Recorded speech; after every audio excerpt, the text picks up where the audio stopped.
വലവു അന്ന കത്തബിന ആലയും അനിക്കുത്തുലു അംഫുസക്കും, നിങ്ങൾ സ്വയം മരിക്കണം, അതായത് ആത്മഹത്യ ചെയ്യണം എന്ന അള്ളാഹു ഒരു കൽപ്പന പുറപ്പെടുവിക്കുകയാണെങ്കിൽ, അത് നിർബന്ധമാക്കുകയാണെങ്കിൽ, അവിഹ്റുജുമിൻ ദിയാരിക്കും, അല്ലെങ്കിൽ നിങ്ങളുടെ വീടുകൾ ഇട്ടെറിഞ്ഞ് നിങ്ങൾ പോവണം എന്ന് അള്ളാഹ് നമ്മളോട് പറഞ്ഞാൽ മാ ഫഅലൂഹു ഇല്ലാ ഖലീലും മിൻഹും. അസ്സലാമു അലൈക്കും വറഹ്മത്തുള്ളാഹി. അൽഹംദുലില്ലാഹി വസ്സലാത്തു വസ്സലാമു അലാ റസൂലില്ലാഹി വഅലാ ആലിഹി വസ്വഹാബിഹി അജ്മഈൻ, അമ്മാ ബഅദ്.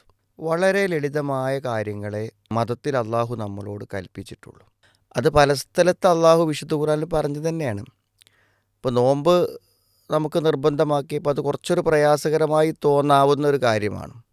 അപ്പോഴും അള്ളാഹു പറഞ്ഞു യുരീദു ബിക്കുമുൽ യുസ്റ വലാ യുരീദു ബിക്കുമുൽ ഉസ്ർ. അള്ളാഹു നിങ്ങൾക്ക് എളുപ്പമാണ് ഉദ്ദേശിക്കുന്നത്, അള്ളാഹു നിങ്ങൾക്ക് പ്രയാസം ഉദ്ദേശിക്കുന്നില്ല എന്ന്. അള്ളാഹുവിന് എന്തു വേണമെങ്കിലും നമ്മളോട് കൽപ്പിക്കാം. നമ്മൾ അള്ളാഹുവിൻ്റെ അടിമകളാണ്. അള്ളാഹു എന്ത് കൽപ്പിച്ചാലും അത് ചെയ്യാൻ നമ്മൾ ബാധ്യസ്ഥരാണ്. ഒരുപക്ഷെ നമ്മുടെ മനസ്സിലേക്ക് വരുന്നത് ഇബ്രാഹിം നബി അലൈഹിസ്സലാമിനെയാണ്.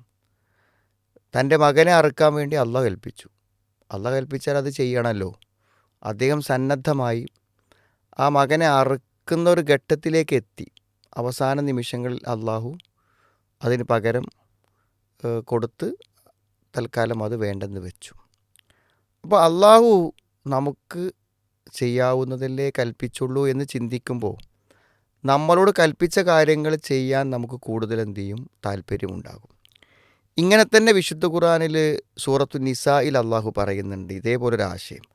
വലവു അന്ന കത്തബിന ആലയും അനിക്കുത്തുലു അംഫുസക്കും, നിങ്ങൾ സ്വയം മരിക്കണം, അതായത് ആത്മഹത്യ ചെയ്യണം എന്ന അള്ളാഹു ഒരു കൽപ്പന പുറപ്പെടുവിക്കുകയാണെങ്കിൽ, അത് നിർബന്ധമാക്കുകയാണെങ്കിൽ, അവിഹ്റുജുമിൻ ദിയാരിക്കും, അല്ലെങ്കിൽ നിങ്ങളുടെ വീടുകൾ ഇട്ടെറിഞ്ഞ് നിങ്ങൾ പോവണം എന്ന് അള്ളാഹ് നമ്മളോട് പറഞ്ഞാൽ മാ ഫഅലൂഹു ഇല്ലാ ഖലീലും മിൻഹും. അത് കുറച്ച് ആൾക്കാർക്കേ ചെയ്യാൻ പറ്റുള്ളൂ. സ്വയം നമ്മൾ മരിക്കണം എന്ന് പറഞ്ഞാൽ, അല്ലെങ്കിൽ നമ്മൾ താമസിക്കുന്ന ഇഷ്ടപ്പെട്ട വീട് വിട്ടു പോകണം എന്ന് പറഞ്ഞാൽ അതെല്ലാവരെ കൊണ്ടും ചെയ്യാൻ കഴിഞ്ഞോളന്നില്ല. വലവു അന്നഹും ഫഅലു മാ യുഅലൂന ബിഹി. അതുകൊണ്ട് അത്ര ബുദ്ധിമുട്ടുള്ള ഒന്നും അള്ളാഹ് നമ്മോട് പറഞ്ഞിട്ടില്ലല്ലോ. അതുകൊണ്ട് വളരെ ലളിതമായി നമ്മോട് ചെയ്യാൻ വേണ്ടി കൽപ്പിച്ച കാര്യങ്ങൾ അവർ പ്രവർത്തിക്കുകയാണെങ്കിൽ ലകാന ഖൈറൻ, അതവർക്ക് ഉത്തമമാകുമായിരുന്നു. അശദ്ദ തസ്ബീത, അവർക്ക് സ്ഥൈര്യമായി ഉറച്ചു നിൽക്കാൻ. അള്ളാഹുവിൻ്റെ കൽപ്പനകൾ പാലിക്കുന്നവർക്ക് അള്ളാഹു നൽകുന്ന അനുഗ്രഹങ്ങളെ അള്ളാഹു എടുത്തു പറയാൻ. ലളിതമായി ചെയ്യാൻ കഴിയുന്ന ഇത്തരം നമുക്കറിയാവുന്ന നന്മകളെ നമ്മൾ പ്രവർത്തിച്ച് പോവുകയാണെങ്കിൽ അതുകൊണ്ട് കിട്ടാവുന്ന ഗുണഫലങ്ങൾ അത് വളരെ വലുതാണ്. അതവർക്ക് ഗുണമാകുന്നതാണ്. ഏതൊരു നന്മ നമ്മൾ പ്രവർത്തിച്ചാലും അത് നമ്മൾക്ക് ഗുണത്തിലേ അത് കലാശിക്കും എന്നുള്ളതാണ് അള്ളാഹു തരുന്നൊരു ഉറപ്പ്. അതിലൊന്നെന്താണ്, നമ്മൾ ജീവിതത്തിൻ്റെ ഏത് രംഗങ്ങളിലും അള്ളാഹു നമ്മളെ ഉറപ്പിച്ച് നിർത്തും. മരണത്തിൻ്റെ സന്ദർഭത്തിലാണെങ്കിലും ഖബറിലാണെങ്കിലും ജീവിത പ്രതിസന്ധികളും ബുദ്ധിമുട്ടുകളും വരുന്ന സന്ദർഭങ്ങളിലാണെങ്കിലും എല്ലാം അവിടെ ഒരു മനസ്സുറപ്പോടുകൂടെ നിൽക്കുവാനുള്ള ഒരു കരുത്ത് അള്ളാഹു നമുക്ക് തരുന്നു. എത്ര വലിയൊരു ഇതാണ്. ജീവിതത്തിൽ നല്ല കാര്യങ്ങൾ പ്രവർത്തിച്ചു പോകുന്ന ഒരാൾക്കൊരു പ്രതിസന്ധി വരുമ്പോൾ, ഞാൻ അള്ളാഹുവോട് നീതിപുറത്ത് ജീവിച്ച ഒരാളാണ്, അതുകൊണ്ട് അത് തന്നെ ഇടങ്ങാറാക്കൂല എന്ന് ചിന്തിക്കുമ്പോൾ കിട്ടുന്ന ഒരു ആത്മധൈര്യം ഉണ്ടല്ലോ ഏതൊരു പ്രതിസന്ധിക്ക് മുന്നിലും. അതാണ് ഒരു ഗുണം.